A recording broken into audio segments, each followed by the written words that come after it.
As a public school teacher, my responsibility to my students is to keep them safe behind a locked door. I am trained how to handle a situation like this. I am trained. And my training is to get all of my students behind a locked door, have them on a wall that is brick and can't be permeated by a bullet, and to keep them calm, which is not easy. I wonder who will protect my students if I leave them to go play sheriff.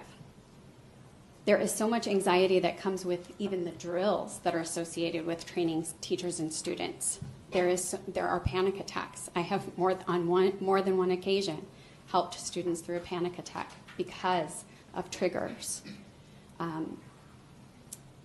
Statistically, having more guns on campus makes us less safe. And just from Everytown's website, a teacher with a loaded gun fell from his waistband during a cartwheel at an elementary playground. A student grabbed an officer's gun while the officer attempted to subdue a student. A teacher unintentionally fired a gun in class during a safety demonstration. I could go on and on. Despite what some may believe, I am no stranger to firearms. My husband is a military veteran.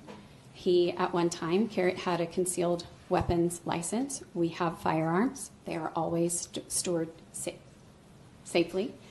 And when I talked to him about this, he was appalled because we are teachers, and no matter how much training we may have in firearms, we are not police. And he said he would not be comfortable with me going back to teach if there were other people besides law enforcement with guns on campus. I wouldn't be comfortable with that either.